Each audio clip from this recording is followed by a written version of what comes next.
നമസ്കാരം, ഞാൻ ഷീജ നെടിയാക്കൽ. എൻ്റെ ഒരു പുതിയൊരു വീഡിയോയിലേക്ക് എല്ലാവർക്കും സ്വാഗതം. ഞാൻ ചെയ്യാൻ പോകുന്ന ഇപ്പോൾ ഒന്ന് പാവയ്ക്ക വറുക്കുന്നതാണ്. എനിക്കൊരു പാവയ്ക്ക കിട്ടിയിട്ടുണ്ട്. നമുക്കതൊന്ന് അരിഞ്ഞ് ഒന്ന് വൃത്തിയാക്കി എടുക്കാം.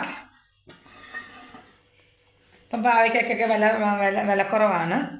എന്തിന് ഇത് അരിഞ്ഞ് അതിൻ്റെ അകത്തിരിക്കുന്ന കുരുവൊക്കെ എടുത്ത് കളയണം. ചിലരൊക്കെ ആയിരിക്കും അകത്ത് കുരു എടുക്കാൻ നമുക്ക് അത് കയപ്പ് കൂടുതലായിരിക്കും. അതിനാണ് നമ്മൾ അകത്തെ കുരു എടുത്ത് ഒന്ന് വൃത്തിയാക്കുന്നത്. എന്നിട്ട് നല്ലതായിട്ടൊന്ന് കഴുകണം. പാവയ്ക്ക് എപ്പോഴും ഈ മരുന്നൊക്കെ തളിക്കുന്ന ആയതുകൊണ്ട് നമുക്ക് ഇച്ചിരി ഉപ്പിട്ട് ഒക്കെ കഴുകുന്നത് നല്ലതായിരിക്കും. പാവയ്ക്ക ഇത് വറുത്തെടുക്കുമ്പം കയ്പ്പ് കുറവായിരിക്കും പാവയ്ക്കയ്ക്ക്.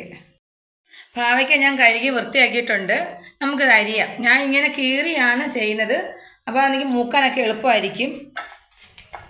ഇങ്ങനെ കുഞ്ഞു കനം കുറച്ച് അരിയണം. ഇവിടുത്തെ എൻ്റെ മോനൊക്കെ ഇങ്ങനെ ഇഷ്ടമാണ് ഇതിനെ അരിഞ്ഞ് വറുത്ത് കൊടുക്കുന്നത്. ഭയങ്കര ഇഷ്ടമാണിത്. എല്ലാവർക്കും ഇഷ്ടമാണിത് ഇങ്ങനെ ചെയ്യുന്നത്. നമുക്കിങ്ങനെ കുഞ്ഞിനെ കനം കുറച്ച് അരിയുമ്പോൾ പെട്ടെന്ന് എണ്ണയിലിട്ടുമ്പോൾ എണ്ണയൊന്നും ഒരുപാട് വേണ്ട. നമുക്ക് ഇത് മൂപ്പത്തെടുക്കുന്നതിന് എണ്ണയൊന്നും കൂടുതൽ വേണ്ട. നമ്മൾ പാവയ്ക്ക അരിഞ്ഞിട്ടുണ്ട്. ഇതേ രീതിയല്ല. അതിനകത്ത് നമുക്ക് എത്ര പച്ചമുളക് വേണമെങ്കിലും ഇടാം. എന്നാലും ഒരു 5-6 പച്ചമുളക് കൂടുതൽ ഇടണ്ട. അപ്പം അതിനകത്ത് കിടക്കുന്ന പച്ചമുളക് മൂത്ത് വെക്കുന്നതിന് പ്രത്യേക ടേസ്റ്റാണ്. ഞാൻ പച്ചമുളക് അരിഞ്ഞ എരിവും കാണും. നമ്മൾ പച്ചമുളക് അല്ലാതെ തന്നെ വീട്ടിൽ വറക്കത്തില്ല ചോറിൻ്റെ കൂടെ. അപ്പം അങ്ങനെയും ഒരു പ്രത്യേക ടേസ്റ്റാണ്. അത് നമ്മൾ കഴിച്ചെങ്കിലേ അറിയത്തുള്ളൂ. എണ്ണയിലിട്ട് മൂപ്പിച്ചെടുക്കുന്ന പച്ചമുളകിൻ്റെ ടേസ്റ്റ് അത് മാത്രം മതി ചിലർക്ക് ചോറ് കഴിക്കാൻ. ഞാൻ അരിയണം. എന്നാൽ പച്ചമുളക് അരിഞ്ഞിട്ടിട്ടുണ്ട്. ചിലർ ഇതിനകത്തൊക്കെ തേങ്ങക്കൊത്തൊക്കെ ഇടും. ഞാൻ തേങ്ങക്കൊത്തൊന്നും ഇടുന്നില്ല. അതിനകത്തോട്ട് ഞാൻ 1/2 സ്പൂണ്, ഇത്രയും കുറച്ചേ ഉള്ളതുകൊണ്ട് എനിക്ക് 1/2 സ്പൂണ് മതി ഉപ്പ്. ഇവിടെ പൊതുവെ ഉപ്പ് കുറച്ച് മതി. അതുകൊണ്ടാണ് ഉപ്പും എരിവും നിങ്ങളുടെ പാകത്തിനാണ്. നിങ്ങളുടെ പാകത്തിന് ഉപയോഗിക്കുക. 1/2 സ്പൂണ് മഞ്ഞൾപ്പൊടി ചേർത്തിട്ടുണ്ട്. 1/2 സ്പൂണ് മുളക് പൊടി. ഈ മുളക് പൊടിക്ക് എരിവുള്ള മുളക് പൊടിയാണ്. എന്നിട്ട് നമ്മളിതൊന്ന് നന്നായിട്ടൊന്ന് പുരട്ടി വെക്കണം. നമ്മുടെ കൈ കൊണ്ട് തന്നെ ഇതൊന്ന് മീനൊക്കെ അരപ്പ് തേക്കുന്നുണ്ടല്ലേ, അതുപോലെ നമ്മളിതൊന്ന് ഇളക്കി ഇതൊന്ന് എരിവും ഉപ്പും ഒക്കെ പിടിക്കേണ്ട രീതിയിൽ ഒന്ന് ഇളക്കി ഇങ്ങനെ പുരട്ടി വെക്കണം. നമ്മളിങ്ങനെ നന്നായിട്ട് ഇങ്ങനെ പുരട്ടി വെക്കണം. അപ്പോൾ ഈ എരിവ് ഉപ്പും ഒക്കെ പിടിക്കും. എരിവ് ഉപ്പും ഒക്കെ പിടിക്കുമ്പം തന്നെ പാവയ്ക്കൊക്കെ ആണെങ്കിൽ എൻ്റെ കയ്പൊക്കെ ഉണ്ടെങ്കിൽ അങ്ങ് മാറും. അതുകൊണ്ട് ഇത് ഇങ്ങനെ പുരട്ടി ഒരു 10 മിനിറ്റ് വെക്കണം. വെച്ച് കഴിഞ്ഞ ശേഷമേ നമ്മൾ എണ്ണയിലിട്ടത് മൂപ്പിക്കാവൂ. ഇനി 10 മിനിറ്റ് ഇങ്ങനെ ഇരിക്കട്ടെ. ഇത് നമുക്ക് 10 മിനിറ്റ് ആയിട്ടുണ്ട്. നമുക്കൊരു പാനിലെടുത്തിട്ട് നമുക്കൊന്ന് എണ്ണ റെഡിയാക്കാം. നമ്മളൊരു പാനിലെടുത്തിട്ടുണ്ട്. സ്റ്റവ് കത്തിച്ചിട്ടുണ്ട്. നമുക്ക് കുറച്ച് എണ്ണ ഒഴിക്കണം. നമ്മൾ പാനിൽ നന്നായിട്ട് ചൂടായിട്ടുണ്ട്. നമുക്ക് കുറച്ച് വെളിച്ചെണ്ണ ഒഴിക്കാം. വെളിച്ചെണ്ണ ഏത് എണ്ണയിലും നമുക്ക് ചെയ്യാം. സൺഫ്ലവർ ഓയിലോ അങ്ങനെ തവിടെണ്ണയിലോ ഏത് ഓയിലെങ്കിലും നമുക്ക് ചെയ്യാം.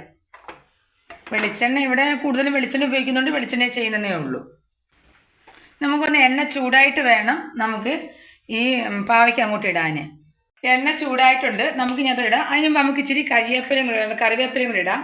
കാരണം കറിവേപ്പില വേണമെങ്കിൽ ഇട്ടാൽ മതി. കറിവേപ്പില ഇടുമ്പോൾ ഇച്ചിരി മണവും കൂടെ ഒക്കെ കിട്ടും. ആ കറിവേപ്പിലയുടെ മണവും കൂടെ ഒക്കെ കിട്ടും. നമുക്ക് ഇങ്ങോട്ട് കുറച്ച് ഇടാം, വാരി ഇടാം.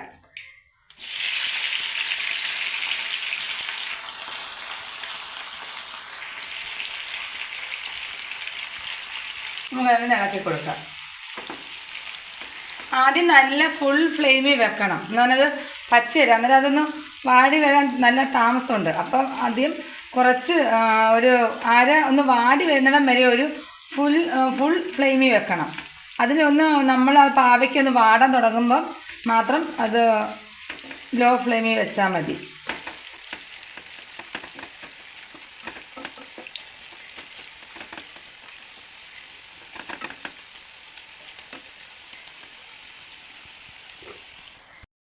നമ്മുടെ പാവയ്ക്ക് അതിന് ചെറിയ ബ്രൗൺ കളർ ആയിട്ടുണ്ട്. എന്നാൽ നമ്മൾ ഫ്ലെയിം കുറച്ചിട്ട് കൊടുക്കണം. അത് പെട്ടെന്ന് കരിഞ്ഞു പോകും. നമുക്ക് പാവയ്ക്കാണെങ്കിൽ എല്ലാവർക്കും നല്ലതാണ്. ഷുഗറുകാരൊക്കെ ആണെങ്കിൽ ഏറ്റവും നല്ലതാണ് പാവയ്ക്ക ജ്യൂസൊക്കെ അടിച്ചു കൊടുക്കും. പക്ഷേ നമുക്കൊക്കെ ചെറുതൊക്കെ കയ്പ്പ് സഹിക്കാൻ പറ്റാത്തത് കൊണ്ടാണ് നമ്മൾ അങ്ങനെ. പക്ഷേ ഏറ്റവും നമ്മുടെ ശരീരത്തിൽ ഗുണമുള്ളൊരു സാധനമാണ് പാവയ്ക്ക. ആരോഗ്യപരമായിട്ട് ഷുഗർ പേഷ്യൻ്റൊക്കെ നല്ലതാണ് പാവയ്ക്ക കഴിക്കുകയൊക്കെ ചെയ്യുന്നത്. തോരൻ വെച്ചായാലും പിന്നെ കുഞ്ഞുങ്ങൾക്ക് ചെറിയൊരു കയ്പ്പ് ഉണ്ടായതുകൊണ്ട് ചിലരൊക്കെ ഒന്നും കഴിക്കുന്നില്ല. പക്ഷേ കയ്പ്പ് മാറ്റാനാണെങ്കിൽ പാവയ്ക്കൊക്കെ ഉപ്പിട്ട് അതിൻ്റെ ആ നീരൊന്ന് കുറച്ച് പിഴിഞ്ഞ് കഴിയുമ്പോൾ അതിൻ്റെ കയ്പ്പ് പകുതി കുറയും. കൂടുതൽ നാടൻ പാവയ്ക്കൊന്നും വലിയ കയ്പ്പൊന്നും ഇല്ല. വലിയ നമുക്ക് കഴിക്കാൻ പറ്റുന്ന ഇതേ ഉള്ളൂ. വലിയ കയ്പ്പായിട്ടൊന്നും ഇല്ല. സവാളയൊക്കെ അരിഞ്ഞിട്ട് കഴിഞ്ഞാൽ വലിയ കയ്പ്പൊന്നും ഇല്ല. പിന്നെ ആണെങ്കിൽ പാണ്ടിപ്പാവയ്ക്കൊക്കെയാണെങ്കിൽ ഇച്ചിരി കയ്പ്പ് കൂടുതലാണ്. ഏറ്റവും ആരോഗ്യമുള്ളൊരു സാധനം, അത് ഹെൽത്തായിട്ടുള്ളൊരു ഇതാണ് പാവയ്ക്ക. ഇത് എനിക്ക് എൻ്റെ മോനൊക്കെ ഭയങ്കര ഇഷ്ടമാണ്. ചിപ്സ് വറുത്ത് നമ്മൾ കഴിക്കത്തില്ലേ, അതുപോലെ പറക്കി തിന്നും. ചുമ്മാ ഇങ്ങനെ കൊണ്ട് നടന്ന് അവൻ കഴിക്കും ഇങ്ങനെ. നമ്മൾ ഇത് നല്ലതായിട്ട് മൂത്ത് വരുന്നുണ്ട്. ഒന്നുകൂടെ ഒന്ന് മൂക്കണം. പിന്നെ അതുപോലെ എൻ്റെ ചാനൽ ആദ്യമായിട്ട് നിങ്ങൾ കാണുന്നതെങ്കിൽ ഒന്ന് സബ്സ്ക്രൈബ് ചെയ്യണം. അതുപോലെ മറ്റു ഗ്രൂപ്പുകളോടൊന്ന് ഷെയർ ചെയ്യണം. നമ്മൾ ഈ പാവയ്ക്ക കഴിക്കുന്നതെന്ന് പറയുന്നത് ചോറിൻ്റെ കൂടെ ഇത് മാത്രം മതി ചോറ് കഴിക്കാൻ. അതുപോലെ കഞ്ഞിക്കൊക്കെ ഇത് നല്ലതാണ്. ഇത് കറക്റ്റ് പരുവായിട്ടുണ്ട്. ഒരുപാട് ഇതായിട്ട് കരിഞ്ഞു പോവാതെ ഈ പരുവത്തിൽ വേണം എടുക്കാൻ. നമുക്കിത് ഒരു പ്ലേറ്റിലോട്ട് നമുക്ക് കോരി മാറ്റാം. സ്റ്റൗ ഓഫ് ചെയ്യാം. എന്നിട്ട് നമുക്കൊന്ന് കോരി മാറ്റാം.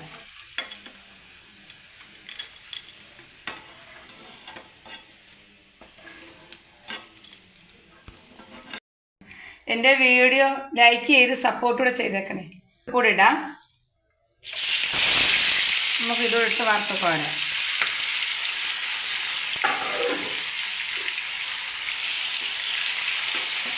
നമ്മൾ കുറേശ്ശെ മാത്രം നമ്മുടെ എണ്ണ എത്ര ഉപയോഗിക്കുന്ന അതനുസരിച്ചാണ് നമ്മൾ വറുത്ത് കോരുന്നത്. അതുപോലെ നിറച്ച് ഇത് നമ്മൾ ചിപ്സൊക്കെ വറുക്കുന്നത് പോലെ അത് ഈ എണ്ണയ്ക്കകത്ത് മുങ്ങിക്കിടക്കണം. അല്ലെങ്കിൽ ഇത് കറക്റ്റ് നമുക്ക് നല്ല രീതിയിൽ അത് വറുത്തെടുക്കാൻ കഴിയത്തുള്ളൂ. അത് ഞാൻ നല്ലതായിട്ട് വഴക്കണ്ടത്.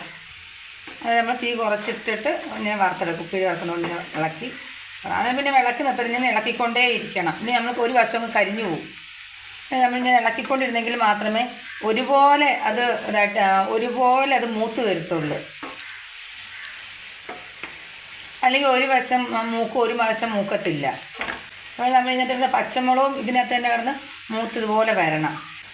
ഉണക്കമുളകും ഉണ്ടല്ലോ. ഇപ്പോൾ ഇതിന് നമ്മളൊക്കെ വീട്ടിലാണെങ്കിൽ പച്ചമുളകും അരിഞ്ഞ് ചിലർ വാട്ടി ഉപയോഗിക്കും, ഉപ്പൂടിട്ട് വാട്ടി ഉപയോഗിക്കും. അല്ലാതെ പച്ചമുളക് നമ്മൾ ഉപ്പ് ചേർത്തിട്ട് വറുത്ത് ഞാൻ എടുക്കും. ചോറിൻ്റെ കൂടെ കഴിക്കാൻ എന്തെങ്കിലും ടേസ്റ്റാണ്. മുളക് വറുത്ത് തന്നെ ചോറ് എടുത്തിട്ട് കഴിക്കാറുണ്ട്. ഞാൻ ഹോസ്റ്റലിലൊക്കെ നിൽക്കുന്ന സമയത്ത് എൻ്റെ സീനിയർ സിസ്റ്റർമാരൊക്കെ ഇങ്ങനെ ചെയ്യുന്ന കണ്ടിട്ടുണ്ട്. അപ്പം മൂത്ത് വന്നിട്ടുണ്ട്. നമുക്ക് ഒരുപാട് മൂപ്പ് വേണ്ട. പിന്നെ ഇത് ഇരുന്ന് തന്നെ ഒന്ന് ചുമപ്പ് കളറാവും. നമ്മൾ ഈ വീഡിയോ എടുക്കുമ്പോൾ തന്നെ പിന്നെ ഇരുന്ന് തന്നെ ഇതങ്ങൊരു അതിൽ ചുമപ്പ് കളറാവും. ഒരുപാട് ഒന്നുകൂടെ ചുവപ്പ് കളർ വരുമ്പോൾ ഒന്നുകൂടെ കരിഞ്ഞതുപോലെ ഇരിക്കും. നമ്മൾ ഈ രീതിയിൽ തന്നെ അങ്ങ് എടുത്താൽ മതി. ഇരുന്ന് ഒരു ചുവപ്പ് കളർ വരും. നമുക്കിത് പരുവൊക്കെ ആയിട്ടുണ്ട്. നമുക്കിതിനകത്തോട്ട് തന്നെ നേരത്തെ നമ്മൾ കോരി വെച്ചേക്കുന്നുണ്ടായിരുന്നു. അതിനകത്തോട്ട് തന്നെ നമുക്കിത് കോരിയെടുക്കാം. നമുക്ക് ഒന്നിച്ചിങ്ങോട്ടെടുത്ത് ഒരിങ്ങോട്ടിടുക.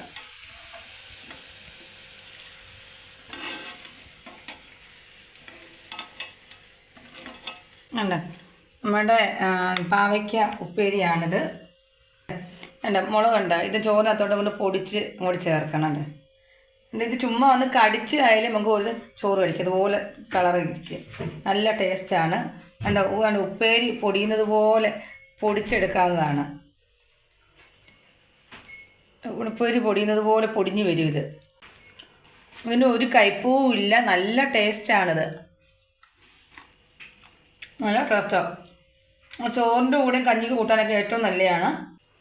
ഇത് നിങ്ങളും ഉണ്ടാക്കി നോക്കണം. എങ്ങനെയാണെന്ന് ഉണ്ടാക്കി നോക്കണമെങ്കിൽ കമൻറ്റൊക്കെ അയക്കണം. ഇതോടുകൂടി എൻ്റെ വീഡിയോ പൂർണ്ണമാവുന്നു. സബ്സ്ക്രൈബ് ചെയ്ത എല്ലാവർക്കും നന്ദി. ഈ സബ്സ്ക്രൈബ് ചെയ്യണം, ഷെയർ ചെയ്യണം, ലൈക്ക് ചെയ്യണം. മറ്റൊരു വീഡിയോ ആയിട്ട് അടുത്ത ദിവസം വരാം. നന്ദി, നമസ്കാരം.